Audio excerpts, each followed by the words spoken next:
Hey everyone, this is Melissa, and I'm the talkative introvert.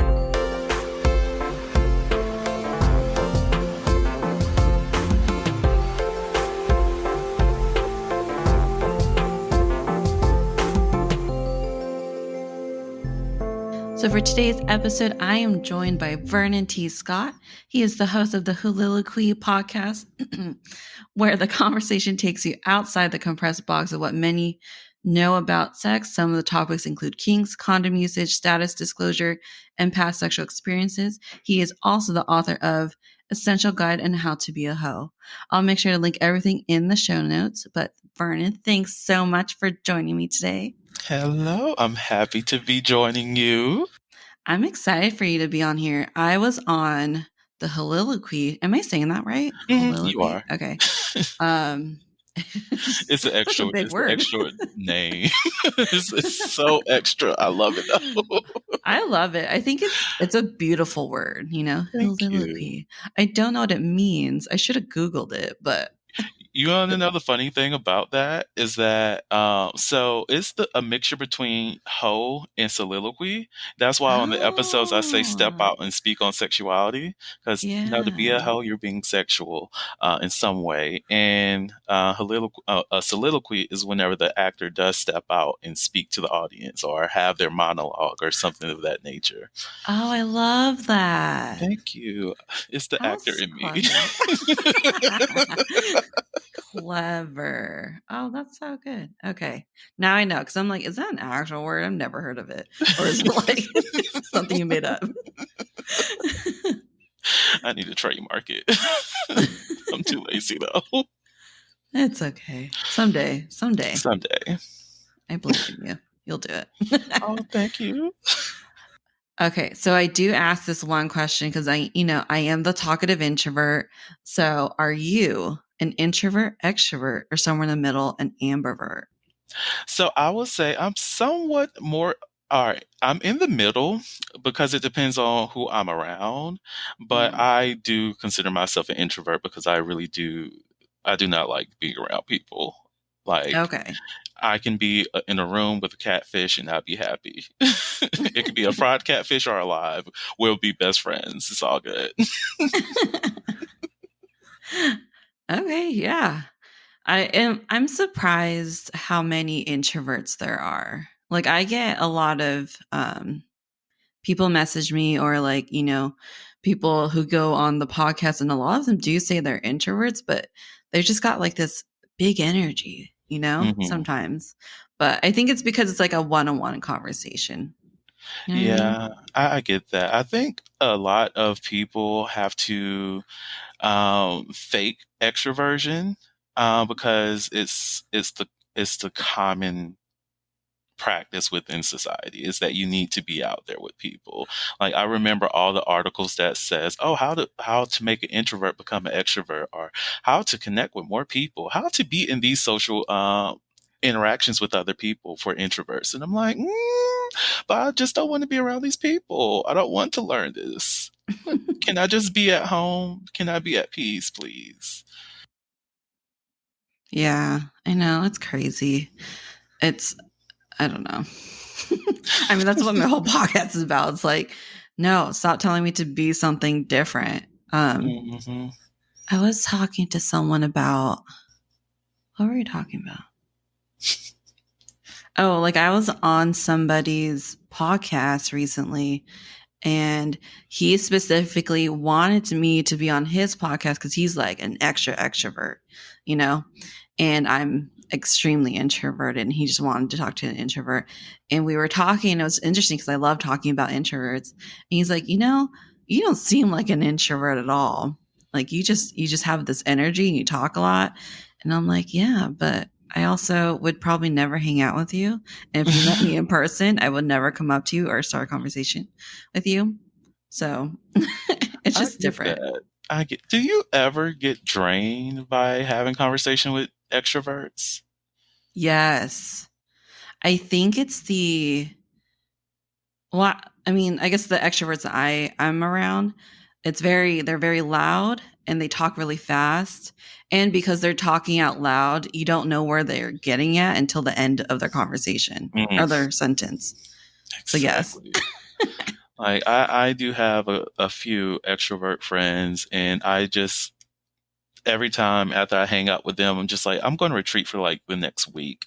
I do not exist. I love you. Don't think I love you less because I'm not trying to go out with you all on a weekly basis, but I need myself time. You're doing way too much right now. Yeah. Oh my God. Yeah. Luckily, my extroverted friends are, I don't have a whole lot of them, but they get it.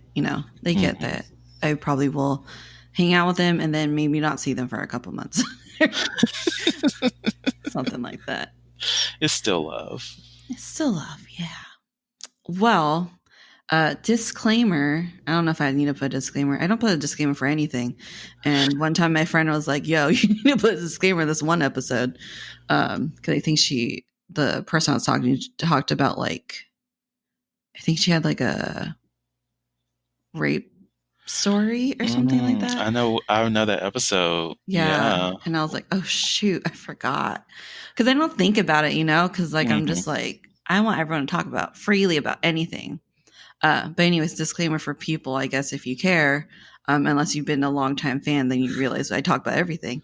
We are going to talk about sex, and we're going to talk about sex positivity and all that fun sexual talk. So if you don't like that, I have like a ton of other episodes you can listen to.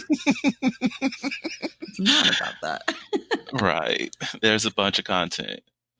A lot of content. Yeah. Choose an episode. Oh man, they're not all great, but there's some good ones in there. Anyways, so the wow, I said it earlier. You really did. Heauxliloquy. Heauxliloquy. Wow, I don't know what happened there. Brain fart. And your book. So I wanted to ask you because it's kind of your whole thing, your podcast and your book. It's all surrounding sex positivity, and spreading the word and all that stuff. And so, for you personally, why did you think that was your calling, or like why did you surround your brand, I guess, on that spreading sex positivity? I would say a lot of it is because sex is the one thing people truly do not want to talk about. Like you can be in spaces where, the thing that we're taught not to, communicate with other people about, is related to, I think, was money, religion, and politics. And sex is that unknown thing that we're not supposed to talk about. Like we don't even Mm-hmm. mention the word in those three. However, we find ourselves having these conversations about money. We find ourselves having these conversations about religion. And we also find ourselves having these conversations about politics because politics is everywhere. However, we don't ever have that open space to talk about sex.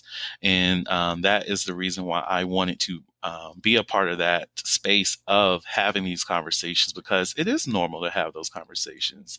Like we expect young people as well as adults to be able to have conversations about their wants and needs, what they want in a relationship, what they don't want in a relationship, how to say no, how to say yes, all these things, but we don't have that conversation. Like we cannot have that expectation that we are able to have those conversations if we're not taught to have those conversations and those conversations aren't normal. So a part of what I want to do is make that normal so that there's a lot less people who are hurt because they're not having these conversations with their partners, their friends, or anything like that. Just showing that sex is just as normal as any other thing. Okay. That's amazing. I love that. I've been on your podcast and I love your podcast and Thank you. I just listened to it this morning. Like I was like prepping myself. Uh, I think that's great because it's kind of weird how taboo it is. Like I don't understand. Well, I mean, I guess there's like the religious background and there's just, but not a lot of people are religious and they still don't talk about it, like, Right?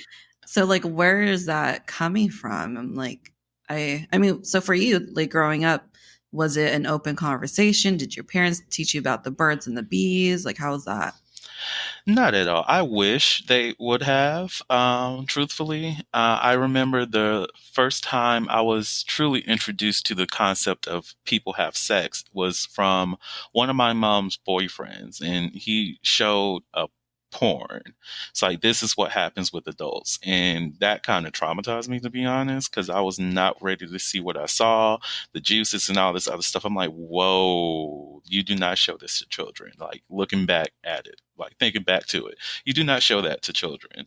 And on top of that, as I got older, having to hear these conversations about what people do in the bedroom, hearing the word sex often, or even what constitute as like being a hoe, or like women who have too much sex, men who have too much sex, what is good, what is bad, what makes you look good and what makes other people look bad.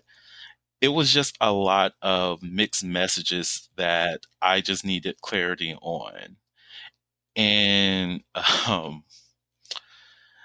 so like over the years, I just was questioning, what is this thing? Why does it keep coming back up? Why aren't we really like, why am I not really learning what this is? And then lo and behold, middle school, and it's just like, okay, we're having this conversation about sex. I finally get to know what this thing is. And that conversation was just like, oh, if you go out here, do these things, you'll get a disease and your penis is going to fall off. And I'm like, what? But that's not what happened in that video I was shown. That's not what my uncle said. That's not what anybody else has told me in my life. What do you mean my penis might fall off because of a disease? This does not make sense to me. Like, I was left more confused than I was before even going into that class. Yeah, that, jeez. The only thing I really truly remember from sex ed is my teacher. Oh, I think we talked about this on your podcast, but he just gave an envelope of all like what the genitalia looks like when it has like some type of disease, and then he just like passed it around to everybody. And he's like, "Here, look at this. This is what might happen to you if you have sex too many times unprotected or something like that." Right. And that's another part of the conversation that was never had is protection. Like, yes, we're encouraged to utilize protection, but we don't know exactly what it does. Like, we don't know that, oh, it does, work like 97% of the time. Just because somebody's on the pill, that does not protect them from STIs.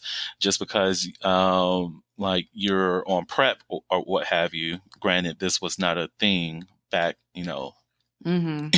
in our day, but ancient.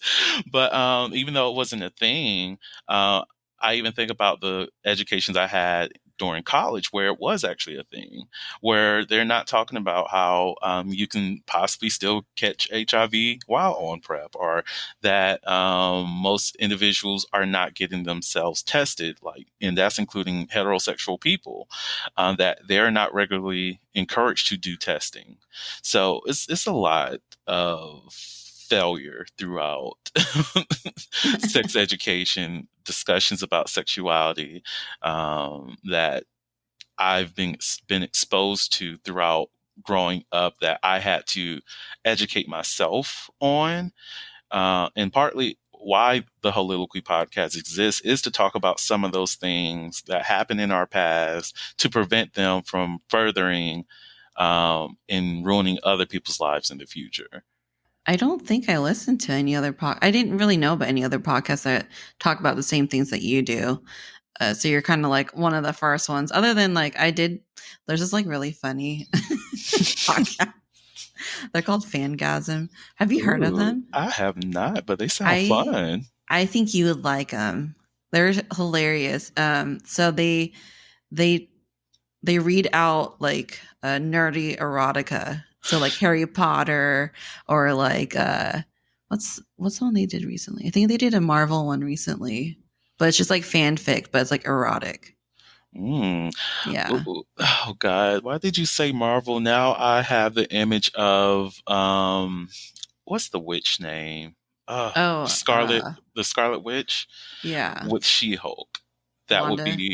That would be a great fan. Whoever does like erotica, if you can do that and just send that to me, I appreciate you. I Love you bet so it's much. out there. It has to be out there.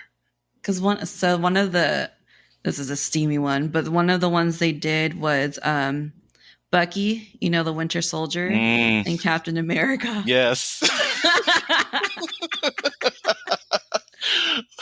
Wait, Anthony Mackie, Captain America, or No, oh, what's his name? I forget Chris his name. Evans, Chris right? Evans, yes. Yeah, that one. I'm not a fan of that one. You don't like that one? You like Anthony Mackie? It was because of the series that they made, and I was just like, this is really giving me homoerotic, but I love it. I was like, behind the scenes, they're definitely fucking. I'm okay with it. Like, can we just make this a thing?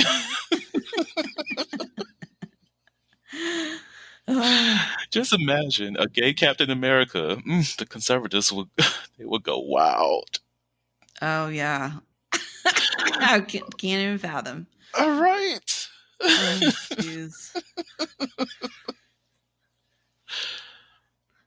But anyways, check that podcast out if you like nerdy things and erotic fan fiction. They got it for everyone. I will be there today. Okay. While you're on vacation. Exactly. There you go. Okay. Well, anyways. So I did read parts of your book. I'm not good at finishing books. I have like 3 books going on right now, and I've only read like the first part, and I keep switching. I don't know if I've got like ADHD or something. I keep telling people, like, I'm pretty sure I low-key have ADHD. You may. Yeah. Join the club, girl. Finish. It's fun over here. It's not really. It's confusing. Yeah. It's, oh man. Anyway, but I did get through at least the history of the word hoe. And I thought that was super interesting. And I thought it'd be kind of cool to share that on this podcast if you don't mind. Oh, I would love to. Okay. So, pretty much we all understand like the word harlot, whore, all of these derogatory words that are geared towards women. And historically, whore was always utilized to signify a woman that is a prostitute or a woman of a low moral standard or whatever the case is always focused on the woman side of things. As of recently, I will say within the last 200 years or so, I forget exactly when, but it became a little bit more nuance in its usage in terms that it's extending over to people of different genders. So it became more of a representation of a profession as well as still being of low moral standing. And this is mostly those people who would just do anything for money. And in terms of language usage, because I focus on the word hoe specifically because I always hated how it was spelled, and that's the HO spelling. And when I was looking into why it's spelled that way, I came across that, HO ho is slang within African American English vernacular. And the root reasoning behind that is that it was perceived that Black people are unable to utilize R. Like we cannot say R, aura for those people in the South. Y'all know who you are. Or we like, let's say if we were going to be, what's a good word that ends with R? Whatever. I can't think of it. Oh, like store. Instead of saying store with like that R sound, we'll say the stow, which, yeah, that's a dialect thing. Some people may do that, but that's nothing significant towards like we're unable to pronounce the R word. So essentially what happened is because of that belief that we're unable to pronounce the R word, R sound, they just took off the R, the E, the W, as though we can't spell either. So That pissed me off. And then on top of that, the way that we utilize this word within our culture is that it has a significance in terms of being used as a verb, as a noun. I use it as an adjective within the book to show people that it's possible to do that. Like you can be whole like. But like with the rules of our language, we have conjugations, and because we have conjugations, there's certain things that's allowed and that's not allowed. And with the HO spelling, it's not allowed to have ing. It's not allowed to have different tenses to it, like any other word that's spelled like HOE or TOE or anything else that ends with E. Like even hero has different ways that you have to conjugate it to. So in order to make everything fit those same standards, because I think of AAVE not as a lesser language, but just a duality of the typical American English. We have the same ways in which we use our grammar. We also have different emphasis on how we utilize grammar too within the culture. So that essentially brought me to a place where, okay, HOE, that's how we're going to spell it. You can hoe, you can be hoeing, you hold, you can just be a hoe straight up. Again, you can be whole like, or however you want to conjugate or use that word in whatever grammar structure you want. At least with that spelling, it still has that same justice and that same right of usage, regardless of if it's AAVE or the English, general American English language. But yeah, that's part of the reason behind what I did, and as well as the history of that word. Okay. Yeah, I read that because I don't know. I don't think most people know the history of the word, and like I don't use it as like a derogatory term. Like when I talk, say that word with my friends. Like for example, recently someone just broke up with their partner, and I was like, so you gonna date or so you gonna be single for a while? Or you gonna hoe around? But like as a positive thing. Like I'm not gonna judge them for it because I'm just like genuinely curious. Like, do you want to find a new relationship? Or are you just gonna sleep around for a while and then figure it out later? Right. And my recommendation: go ahead and hoe around. But, don't listen to me, friend. Don't listen to me. Do what you want to do. So, would you consider yourself a hoe? Oh yes, I'm a top-notch hoe. Let's be real. Let me stop. Top shelf. Exactly.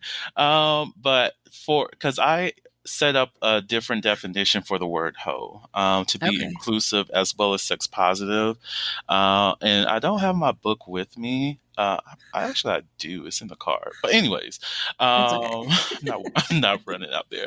But essentially what a hoe is any individual, regardless of their gendered expression, who exercise the full extent of their sexuality as well as have ownership of their sexuality.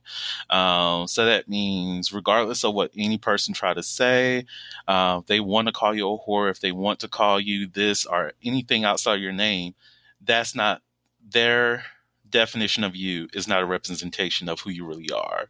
And you have ownership of the things that you do, the behaviors that you express with other people, who you engage with. Is all perfectly fine because you are comfortable with yourself. And that other person, whatever insecurities that they may have, whatever exists with them, that's for them to deal with. So continue. Continue to be you. Be happy, be free, and be a hoe. So beautiful. Thank you. Yeah. So what made you like want to write this book specifically, like on that topic? It goes back to high school. Mostly because, well, some of it is from earlier than high school. It's the hearing what makes a hoe. Why is it that the woman is considered a hoe all the time and not the man who's having a lot more sex than the women is perceived to be having? Like, what is the definition of a hoe? Mm. So I would ask people on a regular basis, what does that mean? What do they define a hoe as being? Is there a body count related to it? Is there a history that makes somebody a hoe? Like, what is it? So from asking those questions and gaining that insight, I'm just like, this stuff is just arbitrary and does not make any sense. Like, there's no way that having a certain body count is a thing that makes you a hoe. There's no such thing as someone having like a loose pussy. That makes them a hoe. There's Hmm. nothing that is about, oh, because this person had a train ran on them, now they're a hoe. Like it's all arbitrary things Yeah. that I felt as though it's just rooted in insecurity. So yeah, that's the thing that really made me want to write the book, as well as figure out who I am within that space of knowing that okay, people think this is what makes a person a hoe, but then again, I don't feel as though with me doing this, I'm viewed as being less than because I'm proud of what I'm doing. I'm happy at what I'm doing. As long as I'm consensually engaging with other people in these sexual activities, why should I feel ashamed about it?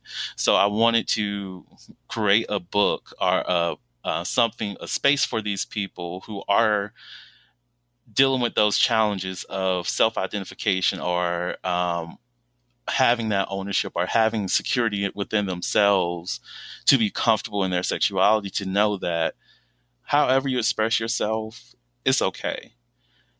If there's something that you have to deal with, be it trauma or just insecurities, it's okay. We all have something of that nature that we're dealing with.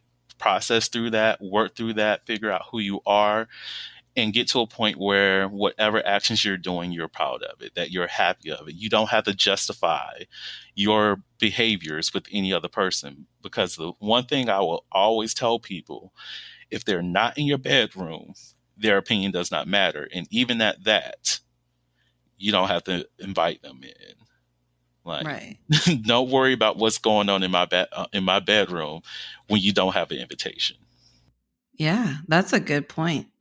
Yeah. I think people are just so quick to like talk shit about people, you know? Hmm. And especially if they're insecure themselves and they see this person just living their best life, you know, having a great sexual life. Uh, they're just like, oh, well, they just want to rain on their parade. And it's like, well, she's just a hoe, she's just a whore. Hmm. But, they're probably just jealous that she's living her best life. Exactly. It's like, just step your game up. Like, that's Yeah. all you got to do. I don't, whatever your genitalia is, step that game up. That means step your pussy game up, step your ass game up, step your mouth game up, step your dick game up. I don't care. Something needs to be stepped up. Get out of your insecurities and be happy. Be happy. Like, even last month, someone had the audacity to call me a hoe and thought I was going to be offended. And I was like, "Thank you. I wrote the book on it." Here you Had go. had Check nothing to me out on say after Amazon. that. Exactly. Had absolutely nothing to say after that. I'm like, did you think that you calling me a hoe was going to what? Do what for you? Make you feel better? I'm already feel confident about my sexuality. So you're not going to make me feel bad because one, I rejected to have sex with you. Two, because you think that you're entitled to my body, or that I will be ashamed by being on an app that you're on, obviously looking for sex on.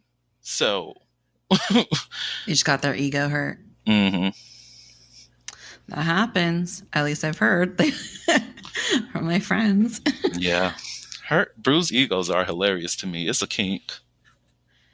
It's crazy. Like some of the text messages I've seen when, my friends like deny them. It's like, damn, so hurtful. Like, why do you have to be so mean just because Hmm. they said no? That's Exactly. it's insane. So, since you started the podcast and wrote the book and all this stuff, like, I don't know how many interactions you get from people, but do you get like a lot of hate from people, like in comments or messages or anything? Surprisingly, I've only had one hateful message. It was an Amazon review, and it was Oh, I actually had to get that one removed, not because I felt some type of way about it, because I'm okay. If you don't like it, you don't like it. That's yeah. fine. Like the book has like a 1 star on there, and I'm like, okay, they didn't like it. That's great. But the comment itself just told me that this person didn't even read the book. They were just like, Oh, a hoe is this, blah, blah, blah, blah, blah. How dare you have this with gardening tools? And I was like, what the fuck do you mean? This is not even listed under, it's under a book. And it's not yeah. even dealing with gardening, like in all the subject area that you can find this book on. Gardening doesn't even come up. Who are you? In Oh terms my of yeah, God. people are weird.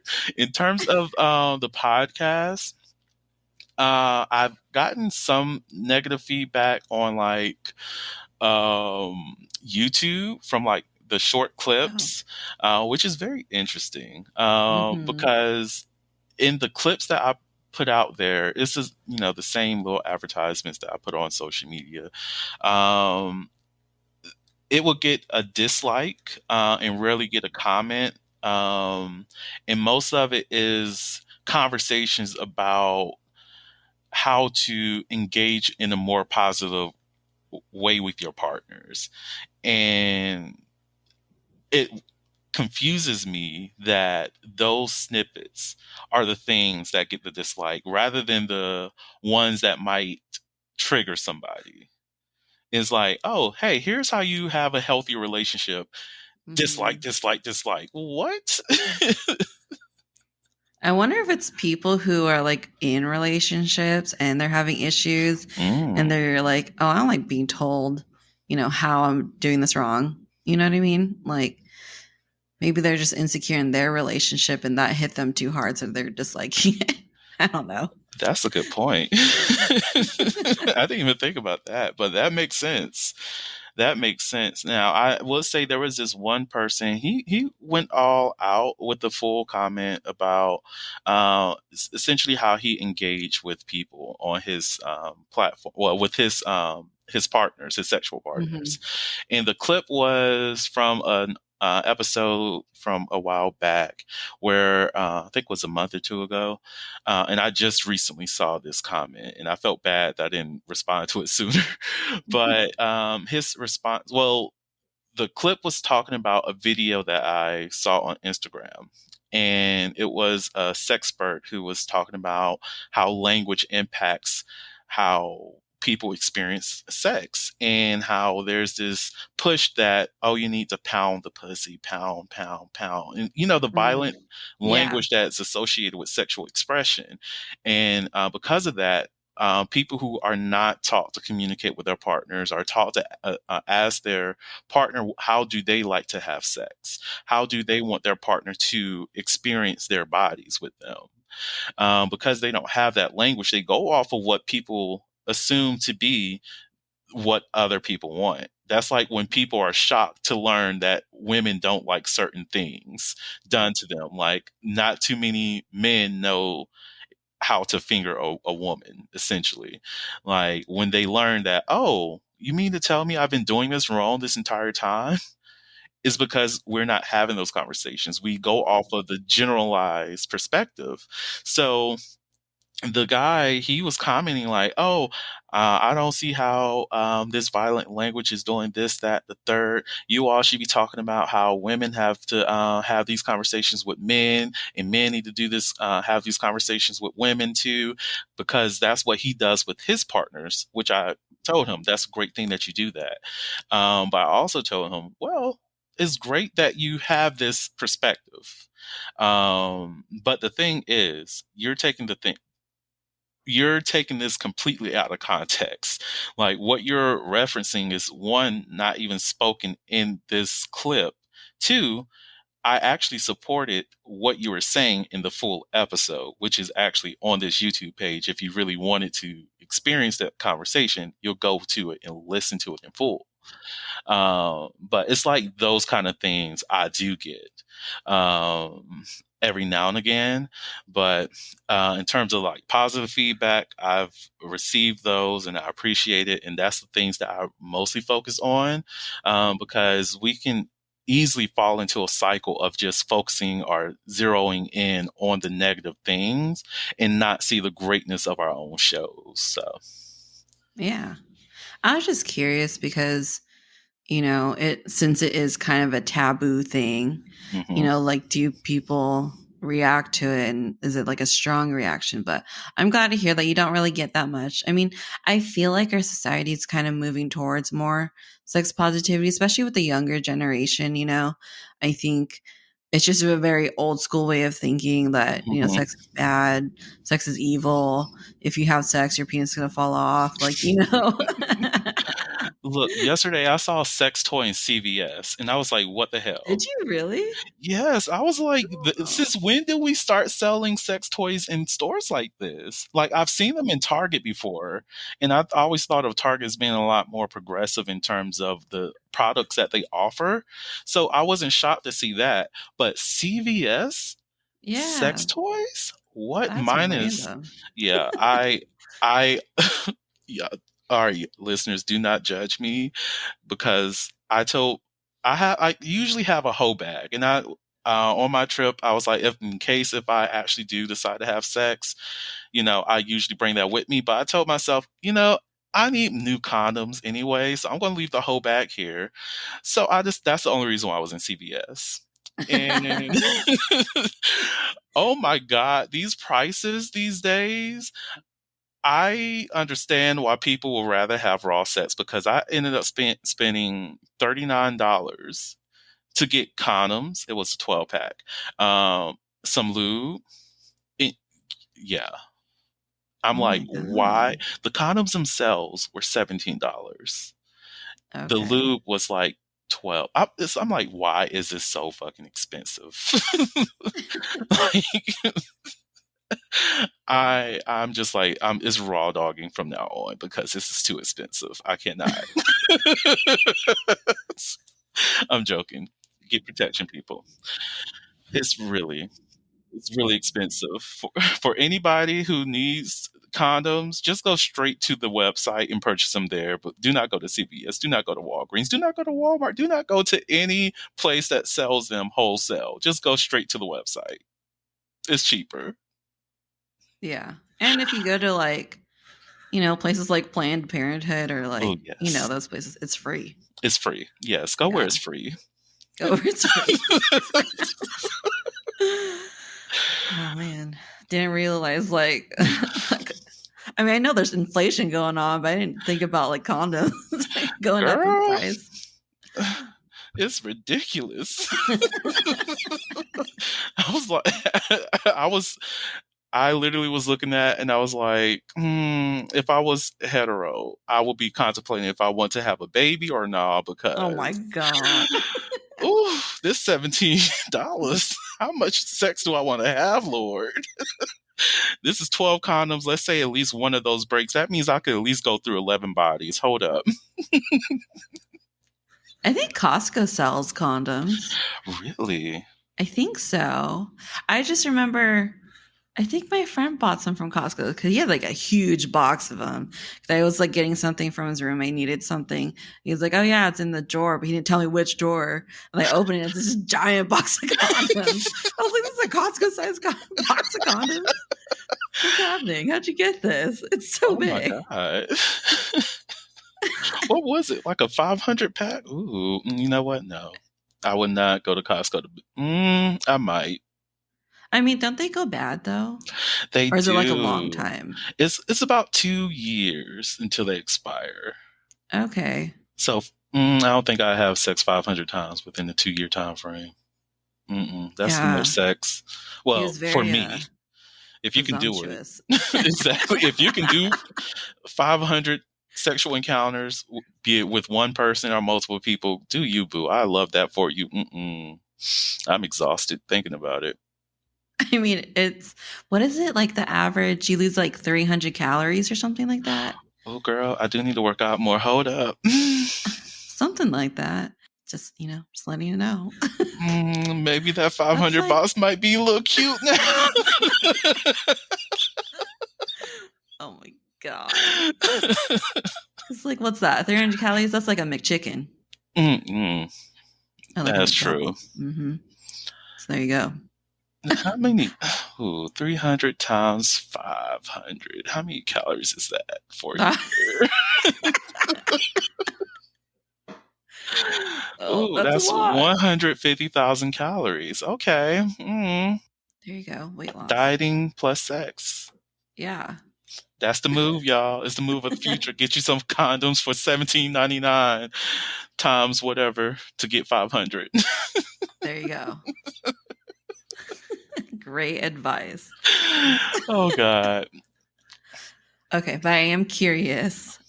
Do you mind sharing what's in your hoe bag? Oh, yes, I would love to share. Okay, so I always have condoms in there. I Of course. prefer Skins. It's non-latex brand. The only Okay. reason why I shop non-latex because I've come across a lot of people in the past who would try to make that excuse that they're allergic to latex. So I'm just like, guess what? I got Got you. you covered. They also have a bearskin version too. So for those people who have issues with the barrier protection because the condoms can be thick. Also, do not use Magnums, people. Magnums are trash. They're the thickest condoms out there. I'm sorry. I probably shouldn't be bashing them on your platform, but I bash them wherever I can. No Okay. to Magnums. Noted. But Skin is a great condom brand that I use. Also, B condoms. I use those Trojans. So that's the condoms that I have in my whole bag. I usually keep some lube in there. And for people who don't know, there are different lubes. You have those that are silicone based, which is great. Most definitely for those people who enjoy unprotected sex. It does have a rougher feel, more than a slick feeling to them, like you'll find with the water-based lube. But silicone-based is not the best when it comes to condoms. So be mindful of that. But water-based is great, most definitely for condom usage. Anal lubes are out there.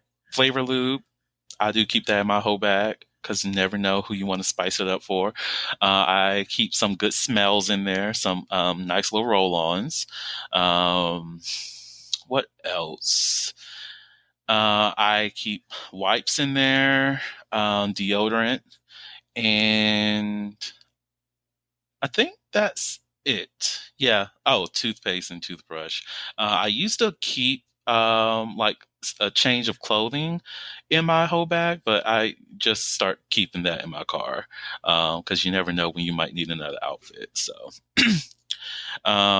in terms of toys, I don't travel with my toy bag, but yeah. Now, if I am going to be traveling with my toy bag, that gets a little bit spicier.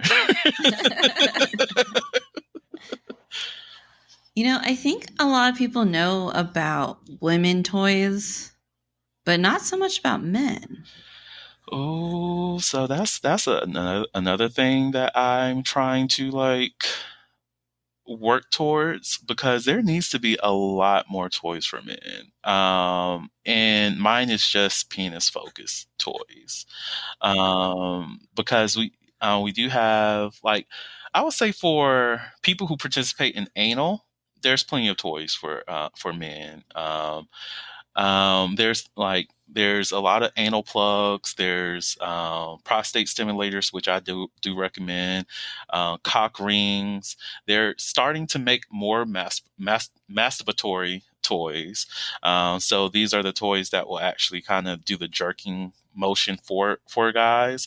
But my main issue with that is that you still have to hold it. Like, can we make something where I can just lay back and be lazy and let the toy do it? Like, we need that for women as well and vulva owners. Like, just can we have the toys that do it automatically for us?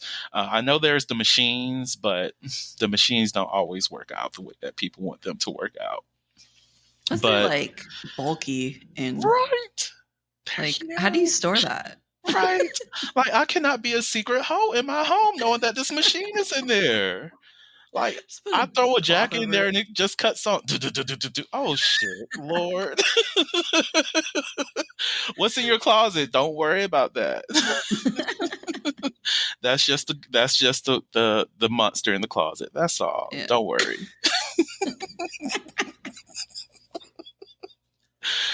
But yeah, there I will say they're doing a little bit better with making toys for men, but I will also say that they don't advertise enough how versatile some of the toys that currently exist are. Like the magic wand that's out. I recently learned that some men actually utilize that in order to massage their Oh, pelvic region, because that okay. also provides that's a very sensual place too. Most definitely in that crease, the V cut, Yeah. that crease area. hmm That's another. That's a area where people can get pleasure. So massaging that with the magic wand is something that some men do to get to the pleasure. There's not enough emphasis on how men do enjoy. Like there's subsets of men who enjoy nipple play just as much as women or other gendered people out here that we don't focus on highlighting men's nipples in some plays, but we can happily and see that kind of content for women's bodies. So I think there's a lot of a shift in messaging that needs to happen to show how versatile toys can be for all genders rather than just vulva owners and women. Yeah. I feel like I think that's mostly due to like women being a little more open about sex. Like I was explaining to my husband about how my friends and I talk about sex and how we're very open about it. Like I know about all their sex capades and they're pretty detailed, like but he even though like, men have their locker room talk and they have like they talk about women, whatever, but it's not to the same way that women do typically. hmm And I think that could be part of it. And also just like men are still not taught that it's okay to be more sexually expressive and discover these different, things that they like, different fetishes, because a good example, like I was literally just talking to my friends about this yesterday, how, um, what is it? Or, like how a lot of men, I guess, that they've slept with, they don't like the idea of the woman using a vibrator hmm because then they feel like, oh, they're not good enough. Like they have to, add the toy in. And it's like, well, no, like a very small percentage of women can actually get an orgasm through penetration alone. hmm Like really small. You probably haven't met one.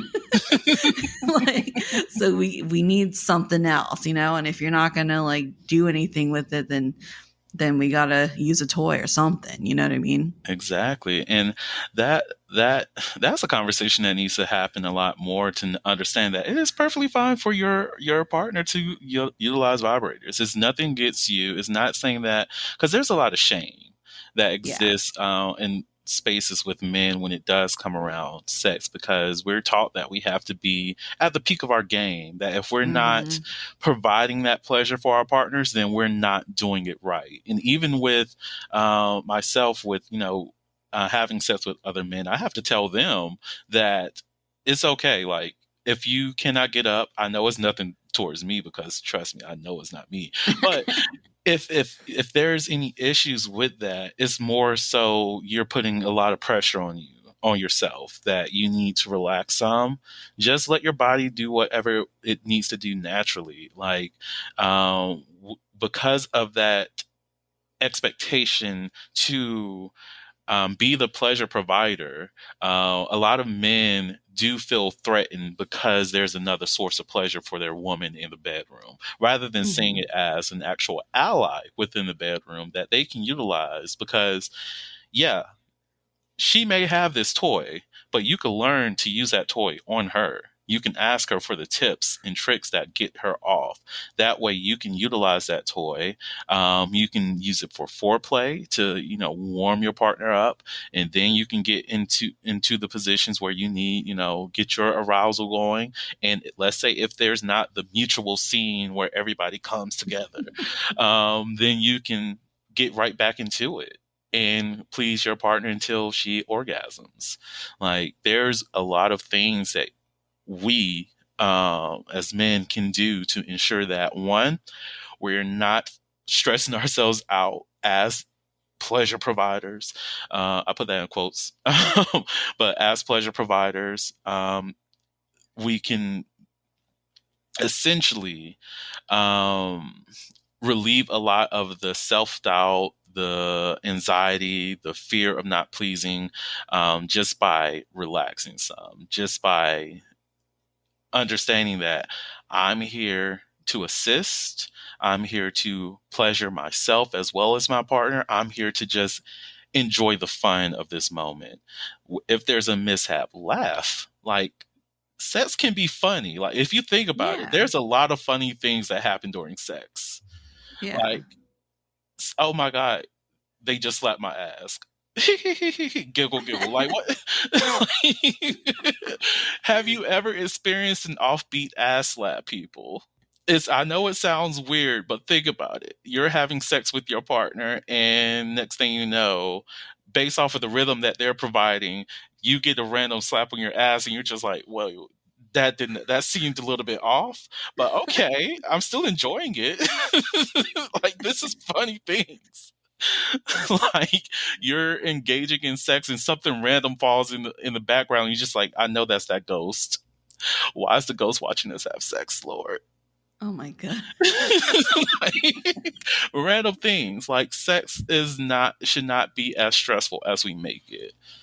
Yeah, definitely. Like, I do feel bad. There's so much shame around it, like for the men, Hmm. and it's not fun. And then they have to like think about it, and they have to make sure they're great at it. And then if they're not, like, because we always hear in TV shows, like if he couldn't get it up, and then like the girls tell their friends, and then the guys find out, and then they're like making fun of him, ridiculing him, and it's like messed up. It's sad. It's so messed up, and like, I know plenty of men who have this fear. I've had this fear at one point, is being that friend, being that man that's being talked about in the group chat for the negative Mm. reasons. That, oh my God, girl, I just had sex with Jim and that dick was whack as fuck. And then now you're the joke of the friend group. And now, Yeah. being Jim, you walk around the friends and they just like, oh, hey, Jim, little Jim, Jim. Why am I called little Jim, Jim? We Oh, got geez. problems here? Like, who are you? How you know my name?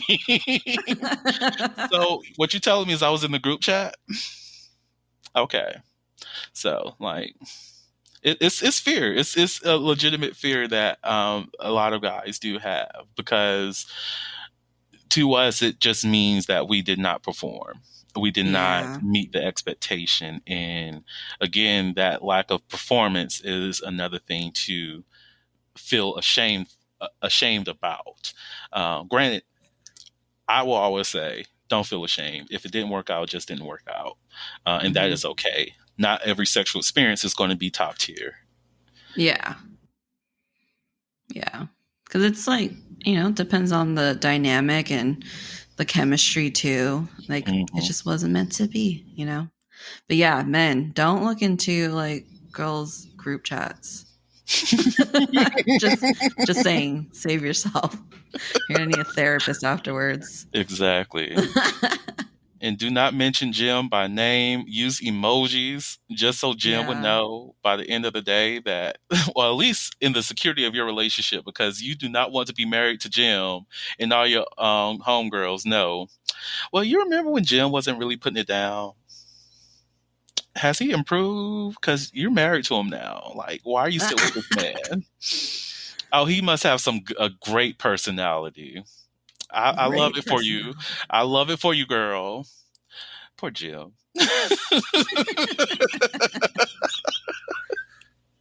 Do you have code names for people? Like we have code names. We don't use their real names. We have code names for people.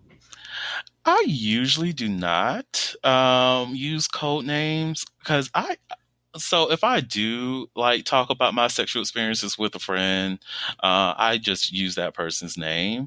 Mostly because like I already know that friend is not going to say anything to anybody, but at the same time, like if it's like this platform, I will not ever say that person's name who Oh I'm yeah. actually engaging with or having sex with. Like even on my podcast, might make references to my ex, but most people don't know exactly what my ex's name is. And I do that for a reason. Or even my regular, who is actually leaving. He's moving to a different city, so it was Oh. fun while it lasted. But anyways, I would just reference just regular. Or Yeah. even with my friends, they know I have a regular, and that's his name, regular. Like, of course, I know his name, but Yeah. I mean, that's kind of like the code name, you know? Like we, well, I don't know. I won't share. I don't know if they want me to share it. I'm just trying to think of like one that I could share, but I can't. They're pretty bad. Oh Lord. Oh my God. I need to start using code names. That'd be fun. They're easier to remember, I feel like, sometimes. Because, you know, there's like a million Daves, a million Mikes. There's, Oh there's my like so God. many. Yes.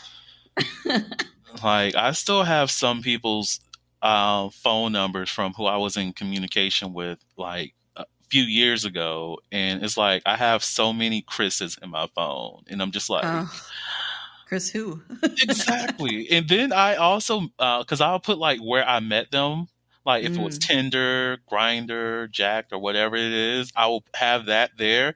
And I'm like, so I hooked up with at least 3 Chris's name that I found on Jacked. Why is there so many Chris's on Jacked? We need to fix this problem. There's a problem. Stop naming your children Chris. But there's some like crazy names out there. Yes. Trying to think of one. There's like, well, I mean, like obviously the celebrities. Isn't there someone named Apple? Isn't That's somebody's named Apple? I feel like whose child is that? I don't think it's Angelina Jolie's child. But there is a child named Apple. Yeah. And there was that one kid whose name was just nothing but characters. Oh, Elon Musk kid. Oh. I think his actual name is Kyle though. Oh. Yeah, but it's like cute. Yeah, I don't know what the actual that, you know, what is that character name, how to pronounce it. But I think eventually he just became Kyle. Right, because I was like, this is not any recognizable language, because someone would have said something about that. I was like, this is a mixture of things. What alien is this? Yeah, like what is the teacher supposed to say in school? Exactly. Mr. Musk? Elon's son? Are you here? It's Kyle. So that's how you pronounce it. Thank you. Oh, jeez. These poor children. Exactly. Like, I mean, I love my name now because it's unique, but I hated it growing up. Because I've gotten so many different pronunciations, and they just try to make it so exotic, you know? And it's like, no, it's just Melissa. It's just like it's kind of a basic white girl name. The Z is there because I'm saucy, okay? That's all you need to know. My parents, you know, they wanted to be a little funky. You know, it's basic. Stop trying to make it like foreign or something. Exactly. Oh my goodness. Well, I know we're coming up at the hour mark, But before we go, like, do you have like a message to the audience that you want to like spread and share? Yes. I will say that just be happy with who you are. Understand what your triggers are and what you want in a relationship, and also what you need in your partners. Do not confuse your trauma for how your life is supposed to be. We are able to co-create and create our own destinies, create our own lives, and whatever it is that we want to find happiness in. Figure what that is. Find your map and just guide yourself to your happiness. In terms of the sexual side, just understand that however you express your sexuality, as long as there's consent there, you are expressing yourself in a valid way. Love yourself, love your actions, and have ownership of what you do and what you do to others. And that's pretty much it. Awesome. Thank you. Thank you for that message. And lastly, where can everyone find you and where can they find the book? Ooh, okay. So you can find the Essential Guide on How to Be a Hoe on Amazon. It is available through print. I do recommend getting the print version because you get a bonus little thing in there. And it's also available through Kindle. I believe it's also on Barnes & Noble's website too. Oh, But nice. definitely go out and get that. In terms of the podcast, you can find me on all major podcasting apps. That's including Apple Podcasts, Spotify, Google Podcasts. I think Stitcher. I'm on a lot. So just search me. You'll find me. You can also look up Slater's Playhouse. That is where most of my work is, which includes a recent journal that I released, which is called the Sexual Exploration Journal, which is a journal that connects people's creativity side with their introspection side, as well as I forgot the other part. But essentially, you get to write, create, and learn more about yourself throughout this process. But yeah, that's pretty much where you can find me. Of course, YouTube, but we don't count YouTube. YouTube is just there. But yeah, on Twitter, you can find me at Your Fave Host. Host spelled, well, it's a weird spelling. So it's URFAVHEAUXST.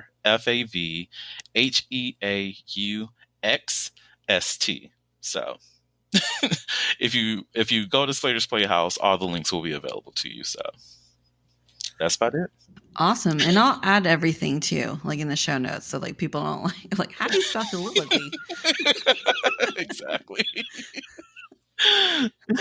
It's a weird word. All right. Well, thanks for having I'm like thinking like I'm on your podcast. When podcasters podcast together. I know. Oh my God. Oh geez. Anyways, thanks for being on the podcast. Of course, love. Thanks for making it to the end. If you enjoy what you hear and want to stay up to date on the show, please follow me on Facebook and or on Instagram. You can also check out my website at thetalkativeintrovertpodcast.com.